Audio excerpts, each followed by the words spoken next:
वो सुबह जल्दी उठी थी ताकि वो उसके लिए नाश्ता बनाकर कमरे में ही ला सके और कमरे में ही उससे बात भी कर सके। आज तो वो हर हाल में शहीर से माफ़ी मांगकर उसका दिल साफ करने वाली थी। बहुत हो चुका था, उसने अपनी शादीशुदा ज़िंदगी का बेड़ा गर्क कर रखा था। बस अब और नहीं। जल्दी जल्दी नाश्ता बनाकर वो कमरे में ले आई तो सामने ही सफरी बैग में वो कपड़े ठूंस रहा था। वो हैरत से उसे देखने लगी। शहीर, ये आप क्या कर रहे हैं? आप कहीं जा रहे हैं क्या? वो परेशानी से उसके पास आते उससे पूछने लगी, जबकि हाथ में मौजूद ट्रे में उसका नाश्ता था। मैं तुम्हारे किसी भी सवाल का जवाब देने का पाबंद हरगिज़ नहीं हूँ। और ये नाश्ता बनाने की ज़हमत क्यों की तुमने? मैंने तुम्हें नहीं कहा नाश्ता बनाने के लिए। मुझे तुम्हारी हरगिज़ ज़रूरत नहीं, अपने काम मैं खुद कर सकता हूँ। वो तल्खी से कहता अलमारी से अपना जैकेट निकाल कर बैग में रखने लगा।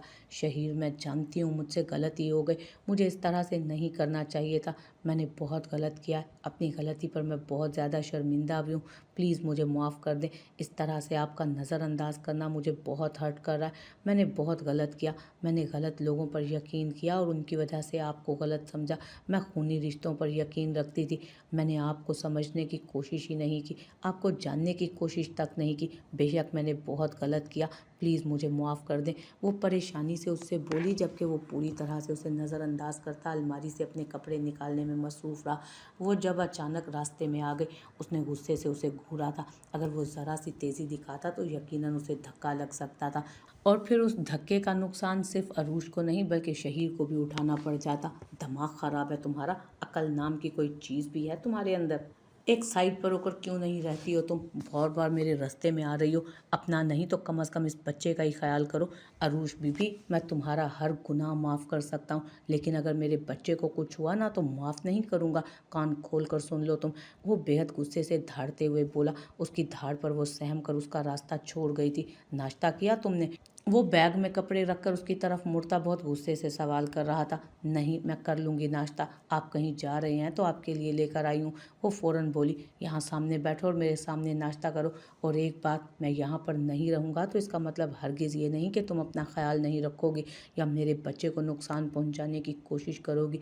अगर मेरे बच्चे को कुछ भी हुआ ना तो अच्छा नहीं होगा। अपना बहुत सारा ख्याल रखना, अपने लिए ना सही मेरे बच्चे के लिए। मैं अपने बच्चे पर किसी तरह का कोई रिस्क नहीं लूँगा अरूष। वो उसका हाथ में पकड़ा हुआ ट्रे लेकर सामने टेबल पर रखता, उसका बाजू पकड़कर उसे सामने बिठा चुका था। ये सिर्फ आपका ही नहीं मेरा भी बच्चा है। आप मुझे इससे और खुद से ऐसे अलग कर रहे हैं जैसे मेरा आपसे कोई ताल्लुक ही नहीं। मैं मानती हूँ कि मुझसे गलती हुई है शहीर, लेकिन लेकिन क्या अरूष? बताओ, बताओ मुझे। वैसे तुम अपनी गलतियों की हदूद कहाँ तक रखती हो? क्योंकि मेरी नज़र में शोहर को हवस परस कहना, उसके हकूक़ ना देना और फिर उसके बारे में जाने बगैर उसे कभी कातिल तो कभी मतलब परस कहना, मेरी नज़र में ये तुम्हारी गलतियाँ नहीं हैं। और वैसे भी तुम मेरे साथ नहीं रहना चाहती ना, तो मैं तुम्हारे लिए आसानियाँ पैदा कर रहा हूँ। अब मुझे भी तुम्हारे साथ नहीं रहना। बहुत इस्तेमाल कर लिया ना मैंने तुम्हारा। फ़िक्र मत करो, अब मज़ीद इस्तेमाल नहीं होगी तुम। तुम्हारे कज़न ब्रदर ने तुम्हारे नाम के एक माफ़ीनामा भिजवाया है कि उसके वालिदैन को माफ़ कर दूँ और उन्हें जेल से निकलवा दूँ। देख लेना, वहाँ टेबल पर पड़ा है। क्या है ना, मेरे अलावा बाकी सबके लिए तुम्हारा दिल बहुत बड़ा है, तो तुम माफ़ीनामे पर साइन करके अपने ताया ताई को वापस कराची भी भिजवा देना, क्योंकि यहाँ पर मैं बिना किसी गलती के तुम्हारी तरफ से सज़ाएँ भुगतूँगा। लेकिन बाकियों के लिए तुम्हारे दिल में बहुत सारी गुंजाइश है, तो जो दिल में आएगा करना। और बिल्कुल बेफ़िक्र रहो, ये तुम्हारा मामला है, इसमें मैं कुछ भी नहीं बोलूँगा। लेकिन अगर तुम्हारी वजह से मेरे बच्चे को या फिर बाबा, बेशक तुम्हारे होंगे लेकिन उनसे भी मेरा ताल्लुक़ मज़बूत जुड़ा है, उन्हें कोई नुकसान पहुँचा तो मैं तुम्हें हरगिज़ माफ़ नहीं करूँगा। कान खोल कर सुन लो अरूष, अगर तुम्हारी वजह से अब मुझे कोई भी नुकसान उठाना पड़ा तो मैं तुम्हें हरगिज़ माफ़ नहीं करूँगा। वो दो दो बार अपने अल्फाज दोहरा रहा था। शहीर, मैं सिर्फ आपसे, मुझे नहीं चाहिए तुम्हारी माफ़ी अरूष, ना ही मैं तुमसे कोई बात करना चाहता हूँ। जो कहना था कह चुका हूँ। वो अपनी बात मुकम्मल करता बैग लेकर कमरे से निकल गया, जबकि अरूष उसके पीछे तक उसके साथ आई, लेकिन वो रुका नहीं। कहाँ की तैयारी है? सुबह सुबह कहाँ को निकल रहे हो? अम्मी उसे बैग पैक लिए हुए साथ जाते हुए देखकर पूछने लगी। अम्मी, बहुत बोर हो चुका हूँ घर में रहते रहते। अपने दोस्तों के साथ 3-4 दिन के लिए घूमने मुल्तान जा रहा हूँ। 3-4 दिन में वापस आ जाऊँगा। आप मेरी फ़िक्र मत कीजिएगा। वो उनका माथा चूमते हुए बोला। वो तो ठीक है मेरे बच्चे, लेकिन तुम इस तरह से कैसे जा सकते हो? अरूष को भी साथ ले जाते बेटा, तुम्हारी ज़िम्मेदारी है। अगर तुम बोर हो रहे हो तो वो भी तो बोर हो रही होगी ना। वो उसे समझाते हुए कहने लगी, नहीं अम्मी आप फ़िक्र ना करें, वो अपनी ओवर थिंकिंग की वजह से बिल्कुल बोर नहीं होती। दिन रात उसका एक ही काम है। खैर मैं अपने दोस्तों के साथ जा रहा हूँ, वरना उसे भी साथ ले जाता। इस वक्त इसे साथ ले जाना मुमकिन है, वो उन्हें देखते हुए बोला, जबकि वो नाराज़गी से उसे देख रही थी। देखो शहीद, अब तुम बच्चे नहीं हो, शादीशुदा हो, बाप बनने वाले हो। ये कोई तरीका है तुम्हारा इस तरह बहू को छोड़ कर जाओगे? इस वक्त उसे तुम्हारी ज़रूरत है। तुम्हें उसकी ओवर थिंकिंग नज़र आ रही है, उसकी टेंशन नज़र नहीं आ रही। एक तो तुम्हें मनाने में हलकान हो रही है, ऊपर से तुम उसे और तंग कर रहे हो। अम्मी को गुस्सा आ गया था उसकी गैर जिम्मेदाराना हरकत पर।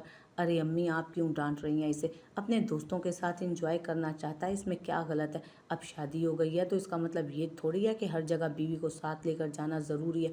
उसके दोस्तों का ग्रुप टूर है, और अगर अरूष इसे मनाने में हलकान हो भी रही है तो ये इनका पर्सनल मैटर है। आप उन्हें इनके हाल पर छोड़ दें और मुझे पराठा पका कर दें। मुझे इतने दिनों से आपके हाथ का पराठा खाने का दिल कर रहा था। आपकी बहू बातें तो बहुत करती है, लेकिन आपके लेवल का पराठा नहीं बना सकती। ज़रान अचानक से पीछे आता, उनके कंधे पर हाथ फैलाता, उन्हें ज़बरदस्ती अपने साथ किचन में ले जा रहा था, जबकि शहीद जल्दी से बाहर निकल गया घर के, और अरूष दरवाजे तक उसे जाते देखती रही थी। वो अपनी गाड़ी में बैठकर गाड़ी स्टार्ट कर चुका था। जाते जाते एक निगाह दरवाजे पर बेसाख्ता गई जब अरूष ने मुस्कुराकर उसे बाय किया, लेकिन वो नज़रअंदाज करता चेहरा फेरकर गाड़ी मेन गेट से बाहर निकाल गया। सुबह के वक्त बारिक और ज़बर ने उनके कमरे में जाने के लिए उनके कमरे का दरवाज़ा खोला। जब पहली ही नज़र उनकी बेड की तरफ उठी थी, जहां वो दामियार के बिल्कुल साथ सो रही थी, उन दोनों को इस तरह एक दूसरे के करीब सोते देखकर उन दोनों ने ही चेहरे फेर लिए। फिर एक दूसरे को देखकर वो दोनों ही शर्मिंदा होकर उन्हें उनके हाल पर छोड़ते दरवाजे से बाहर निकल गए, और फिर दरवाज़ा खटखटाया था। इतना तो वो समझ चुके थे कि उन्हें इस तरह से बिना इजाज़त उनके कमरे में दाखिल नहीं होना चाहिए था, लेकिन अब वो गलती कर चुके थे तो अब इसका कोई हल नहीं था। सो वो दरवाज़ा खटखटाने लगे। थोड़ी ही देर में इज़ा सोई जागी कैफियत में दरवाज़ा खोल चुकी थी, और अपने सामने उन लोगों को खड़े देख दरवाज़ा पूरी तरह से खोल दिया। वो बिना कुछ भी बोले दरवाजे के अंदर दाखिल हो गए थे। अब कैसा है दामियार, इसकी तबीयत कैसी है? अंदर दाखिल होते उसने सवाल किया। इज़ा ने एक नज़र बेड पर सोए दामियार की तरफ देखा। अब बहुत बेहतर है, तबीयत काफ़ी अच्छी है इनकी। मुझे यकीन है कुछ ही दिनों में बिल्कुल ठीक हो जाएंगे। वो भी उनके साथ ही आकर दामियार के करीब रुकी, जबकि वो दोनों एक नज़र दामियार को देखते अब वापस जाने का इरादा रखते थे, ताकि डॉक्टर आकर उसका ठीक से चेकअप कर सके। और थोड़ी ही देर में डॉक्टर आ भी गया उसका चेकअप करने के लिए, जिसने उसका ठीक से मुआयना करके उन्हें यही बताया कि अब वो काफ़ी बेहतर हालत में है और जल्दी ठीक भी हो जाएगा। डॉक्टर की खुसर पुसर से उसकी भी आंख खुल चुकी थी, जबकि वो आंखें खोले गुस्से से डॉक्टर को घूर रहा था। इज़ा के साथ इतना हसीन वक्त गुजार कर वो सुबह सुबह उन डॉक्टर्स की शक्ल हरगिज़ नहीं देखना चाहता था, इसलिए उसका मूड ऑफ हो गया था, जैसे उसे कच्चा चबा जाने का इरादा रखता। दामियार अच्छा हुआ तुम जाग गए, डॉक्टर कह रहा है कि जल्दी तुम यहाँ से डिस्चार्ज कर दिए जाओगे, ज़बर ने उसे देखते हुए कहा। दामियार ने सिर्फ हाँ में सर हिलाया। इज़ा दामियार का नाश्ता नर्स लेकर आएगी, तुम आओ हमारे साथ नीचे कैंटीन चलो, मिलकर नाश्ता करते हैं। बारीक इज़ा को अपनी बाहों के हिसार में लेते हुए कहने लगा। नहीं इज़ा कहीं नहीं जाएगी, वो यहीं पर रहेगी मेरे साथ। अचानक दामियार के कहने पर वो हैरत से उसे देखने लगी, जबकि दामियार को भी एहसास हो चुका था कि वो ज़रूरत से ज़्यादा जल्दबाजी से काम ले चुका है। मेरा मतलब है हम दोनों एक साथ नाश्ता करेंगे, मैं यहाँ अकेले नाश्ता नहीं कर सकता। वो अपने जज्बात को कंट्रोल करते हुए बोला तो इज़ा मुस्कुरा दी। वो हरगिज़ नहीं चाहता था कि इज़ा उसके बारे में कुछ भी उल्टा सीधा सोचे, लेकिन वो ये भी नहीं चाहता था कि इज़ा अपने भाइयों के साथ जाए। वो वक्त की नज़ाकत को समझते हुए इज़ा को कुछ ना कुछ बता देंगे। वो इज़ा से अपना माजी छुपाना चाहता था हर हाल में। वो अपना माजी किसी भी तरह उसके सामने नहीं रख सकता था। दामियार तुमने तो हमारी बहन पर कब्जा ही कर लिया यार, थोड़ा सब्र कर जाओ, हमें भी थोड़ा सा वक्त गुजार लेने दो इसके साथ, ज़बर ने उसकी तरफ देखते हुए कहा था। भाई वो दामियार ना आजकल कुछ ज़्यादा ही टची हो रहे हैं। यहाँ अस्पताल में रहकर वो क्या है ना, इनको डर है कि अगर वो गोली मुझे लग जाती तो क्या होता, इस वजह से ना वो काफ़ी ज़्यादा परेशान है। खैर मेरा क्या है, मैं तो आपके साथ ही हूँ, लेकिन आज मैं नाश्ता इनके साथ करूँगी, वो मुस्कुराते हुए बोली, जबकि दामियार भी मुस्कुरा दिया। हाँ ये मेरे साथ नाश्ता करेगी, तुम लोग जा सकते हो यहाँ से, वो जान छुड़ाने वाले अंदाज में कह रहा था, जबकि वो दोनों बहुत अच्छे से समझ रहे थे कि दामियार को उन्हें भेजने की जल्दी क्यों है इतनी। लेकिन अभी तो दामियार ने बहुत कुछ बर्दाश्त करना था। शहीर को वो मुल्तान भेज चुके थे, और जल्दी शहीर ने सब कुछ जान जाना था इस केस के बारे में। वो परसों तक कुछ भी नहीं जानते थे। ये मालूमात तो कल बारी के एक बंदे ने उन्हें दी थी, और यकीनन अगर कल उन्हें इस बारे में पता ना चलता तो वो दामियार को कबूल भी कर चुके हुए थे। लेकिन यह हकीकत कबूल करना उनके लिए बेहद मुश्किल हो रहा था। जो भी था, इतना बड़ा सच वो इज़ा से नहीं छुपा सकते थे। इसीलिए तो सबूतों के साथ उसके सामने पेश करने वाले थे, ताकि दामियार के पास कोई बहाना ना बचे। वो दोनों खामोशी से कमरे से निकल आए। उन्हें सब समझ में आ रहा था वो क्यों इज़ा को उनके साथ अकेले नहीं भेज रहा था, क्योंकि उसके दिल में चोर था। बज़ाहिर वो बेशक ये ज़ाहिर करने की कोशिश कर रहा था कि उसे किसी चीज़ का कोई डर नहीं, कोई ख़तरा नहीं, लेकिन उसके चेहरे के बदलते तासुरात वो रात को ही देख चुका था, जब उसने उसके सामने ज़रमीना का नाम लिया। दामियार के होश उड़ाने के लिए फ़कत यही नाम काफ़ी था, और अगर वो खुदा कर उनके सामने खड़ी हो जाती तो फिर क्या होता। ये सोच ही उन लोगों को बहुत सारी उम्मीदें दिलवा चुकी थी, और सिर्फ उम्मीदें ही नहीं बल्कि उनके सामने अपनी बहन की आज़ादी भी थी, क्योंकि उन्हें यकीन था इतना बड़ा सच जानने के बाद इज़ा कभी भी दामियार शाह जैसे इंसान को कबूल नहीं कर सकती थी। क्या मसला है मिस्टर दामियार शाह, सकून क्यों नहीं है आपको? अकेले निवाले नहीं निकलेंगे क्या आपके गले से? वो उसके साथ पास बैठते हुए सवाल करने लगी, जबकि वो हल्का सा मुस्कुराकर नफ़ी में सर हिला गया। हाँ, नहीं निकलते अकेले निवाले मेरे गले से, और वैसे भी मैं हर वक्त तुम्हें अपने सामने अपने पास देखना चाहता हूँ। मुझसे दूर मत जाया करो ईज़ा, मेरी सांसें रुकने लगती हैं। वो उसका हाथ थाम कर अपने दिल के मकाम पर रखते हुए बोला तो ईज़ा उसके जज्बाती अंदाज पर हल्का सा मुस्कुराई थी। हालांकि उसके इस अंदाज पर थोड़ी हैरान हुई थी वो। जब से उसे गोली लगी थी वो ज़रूरत से ज़्यादा ही पोजेसिव होता जा रहा था। दामियार, ये क्या होता जा रहा है आपको? आजकल आप बहुत ज़्यादा इस तरह बातें नहीं करने लग गए? मैं तो पहले भी ऐसी ही बातें करता था। हाँ, लेकिन तब तुम ज़्यादा फोकस नहीं करती थी मुझ पर। आजकल मेरी बातों को गौर से सुनने लगी हो तुम। वो उसके हाथों की उंगलियों से छेड़खानी करते बोला तो वो हल्के से मुस्कुरा दी। अच्छा चलें, अब भी मेरी ही गलती निकाल लें आप। वो मुस्कुराकर अपना हाथ छुड़ाती उसके लिए खाना रखने लगी। अपने हाथों से खिलाओ मुझे, उसने हुक्म दिया था। गोली सीने पर लगी है, हाथ पर नहीं। हाथ बिल्कुल सही सलामत है आपके। खाना खाएं खुद, मैं अपना खाऊंगी। वो फौरन इनकार कर गई तो उसने घूर कर उसे देखा। ठीक है तो ले जाओ, मुझे कुछ नहीं खाना। वो नाराज़गी से बोला तो ईज़ा उसकी बचकाना जिद देख कर रह गई थी। दामियार, क्या हो गया आपको? आप क्यों छोटी छोटी बातों पर जिद करने लग गए? कुछ नहीं हुआ है मुझे, जाओ ले जाओ, मुझे कुछ नहीं खाना। उसका अंदाज अब भी नाराज़गी से भरपूर था। अच्छा ठीक है, नाराज़ मत हो, मैं खिलाती हूँ खाना आपको। वो मुस्कुराते हुए उसके लिए निवाले बनाने लगी तो दामियार ने हल्के से मुस्कुराकर उसके हाथ से खाना शुरू किया। इज़ा, तुम अपने भाइयों को यहाँ से भेज दो।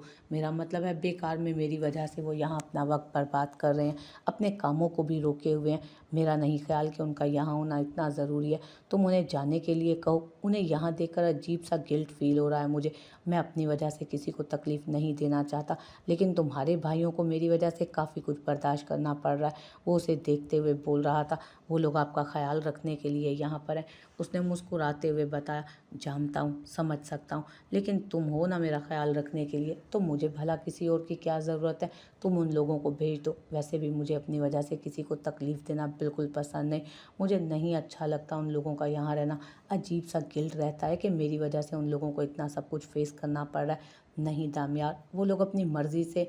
वो कह ही रही थी कि दामियार ने उसकी बात काटी। लेकिन मैं ऐसा नहीं चाहता हूँ, प्लीज़ ट्राई टू अंडरस्टैंड। तुम मेरी बीवी हो, अगर तुम मेरी वजह से थोड़ी बहुत तकलीफ़ उठा भी लोगी ना तो मेरे लिए ये एक नॉर्मल सी बात होगी, लेकिन किसी दूसरे को तकलीफ़ देना मुझे अच्छा नहीं लग रहा। अजीब सा गिल्ट हो रहा है। मेरी वजह से उन लोगों की ज़िंदगी भी डिस्टर्ब हो रही है। प्लीज़ तुम उनसे कहो कि वो लोग चले जाएं यहाँ से। वो बात ख़त्म करते हुए उसके हाथ को थाम कर निवाला उसके हाथ से लेकर उसके मुंह में डाल गया, जबकि इज़ा मज़ीद कुछ नहीं बोल पाई।